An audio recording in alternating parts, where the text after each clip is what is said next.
years earlier today.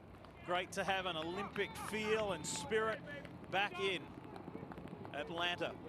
And Galen Rupp has got that Olympic feeling. Look at that, he has left this field behind. And Riley, we said we'd keep an eye on him. Riley has caught this trio for a shot at a spot in Tokyo. Well, that's him in the background there, right, a picture. In fact, Riley, yes, in 5th place. And he is coached by an old mate of mine, Lee Troop, an Australian who was a world-class 5,000 meter run and marathon runner. Lives in Boulder, Colorado, at 32 years old.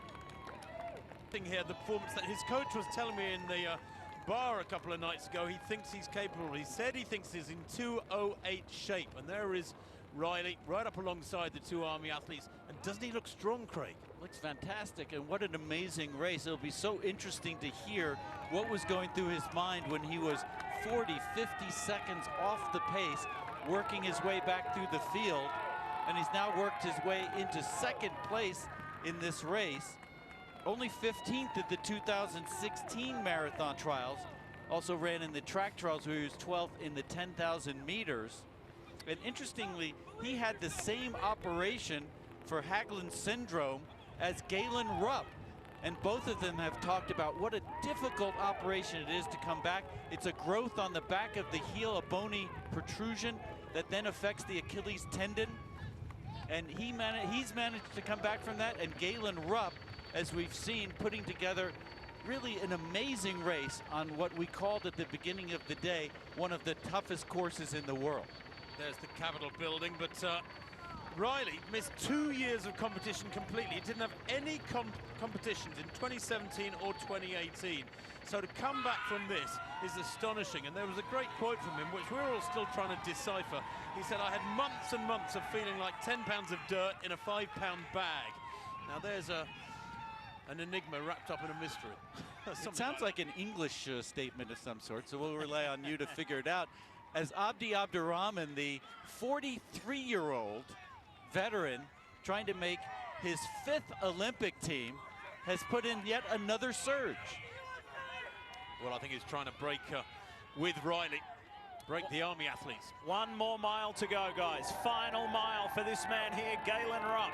Let's check in with Lewis Johnson. Lewis. Well, Lee, the gloves literally just came off for Galen Rupp, and 2 lucky fans were able to pick him up, 1 each, as Galen Rupp is on his way to make another Olympic team. I love Tim's comment about glorious isolation, because that's what it's been for Rupp over the last several miles as he has taken over the lead of this race. But I got to tell you, he just got a water bottle not too long ago, and I thought I saw a smile come up on his face, because remember the big gap, 4 meters or so behind, when he was able to catch Brian Schrader. As he did so, when he approached the next water station, Rupp missed his important water bottle, so he didn't get it.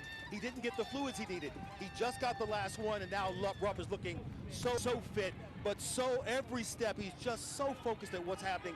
I don't think he's allowed himself to enjoy it yet, even though he has a massive lead. When he came back from surgery and participated in the Chicago Marathon, he said, perhaps I was too stubborn. Perhaps I wanted to do it as a mark instead of listening to my body. And I didn't perform the way I should. I didn't finish where I should. And that was a big message. It was a big message to myself. And I listened, and I had to take the time to get myself back to where I needed to be at peak form for this event, for these US Olympic Marathon trials. Well, he is in peak form. You know, it's easy to forget Galen Rupp has run a 3:50 mile indoors. I mean, he is incredibly quick over the mile, over 1,500 meters. Only Bernard Lagat in this race is quicker than him. And in the last mile now, he's up on his toes. He's looking quite majestic. And I took him aside after we spoke to him as a group yesterday. I said, what makes you so confident? Why are you sure that you're back? He said, well, after I ran that 101 half marathon, a couple days later, we went to the track. I did 20 times 400 in 60 seconds. That's the kind of workout he used to do when he was training for races as short as a mile. He said, that's what gave me the confidence. Mike Smith My coach tells me I'm ready, I believe it. And that speed combined with his strength. Don't forget, he said after he ran that 61-minute half marathon, he did a session afterwards to accumulate 24 miles of training, nearly a marathon. So he did another 11 miles. And we asked him what the workout was, and he went, nah, that'll be my secret. I don't blame him, I guess. But, you know, the effort that he puts in, this whole philosophy of putting in a hard session after a race is totally new. Back in the 1980s when you and I were racing, Craig, that would have been considered more or less insane. Galen Rupp is almost there. What a phenomenal performance. Frank Shorter got back-to-back Olympic marathon trials in the early 70s and mid-70s, 72, 76, and Rupp could emulate that right here today in Atlanta. He's going for it right at the end here. He said one of the things he likes about his new coach is that he's straightforward with him. He's not going to beat around the bush. He's not going to sugarcoat things. He just tells him, and Galen has been listening. New relationship that is formed and formed very well and successfully so. Fight is on for that third and final spot. If you look at the right-hand side of your screen, Riley and Abdurrahman. They're in those all-important top 3 positions at the moment. And remember how hard that last mile is. We were looking at the topography of that mile. The last mile has a big uphill and then a very significant downhill coming to the finish line. And they seem to have that second and third spot in hand, but you can't count on anything given what these runners have to face over the latter part, the very last part of this race. Well, this is the sort of run, the sort of quality of run, and you can see Rupp projecting himself from this performance to maybe another medal in Tokyo. Don't want to put it around his neck just yet, but I think we can put this win around his neck. But from Rupp, it is normal service resumed. It's great to see. You saw the Mercedes-Benz Stadium in the background there, home of the Atlanta Falcons, and Rupp is coming in. They're going to finish right. He's going to finish right behind us here. You'll hear the crowd. Special area for the family and friends.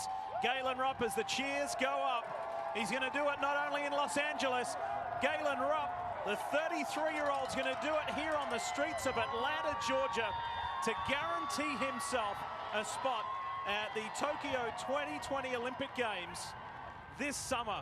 What a performance when he surged to the front a little earlier in this race, caught the pack, and then he eased back a little bit. It was a very sensible, it was a very measured performance, and then when he started to feel in his own, he just took off. He left everybody behind. Coming down beside the Omni Hotel, this is it, final stretch. Galen Rupp is going to see the finish line momentarily here. A feeling that he experienced in very hot conditions in LA 4 years ago.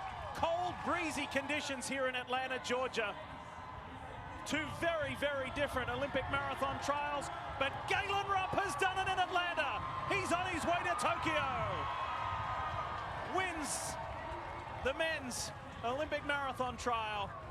Phenomenal performance. And look at this fight for the third and final spot. Can Jacob Riley hang on from Leonard Correa? This is going to be tight. Well, Riley's a very classy track runner as well. He's run great 10,000s on the track. Surely he's got the power and speed here. Who's going to be the unlucky fourth place, or the worst place to finish? Abdi Abdurrahman now concedes second spot to Jacob Riley. Leonard Correa is giving it all he's got in these closing stages. Galen Rupp is saying, come on guys, I'm waiting for you. Who am I going to get on the plane to Tokyo with? Riley is going, and so is 43-year-old Abdi Abdurrahman. What a performance. A personal best for Riley in these conditions. What an amazing race to put together.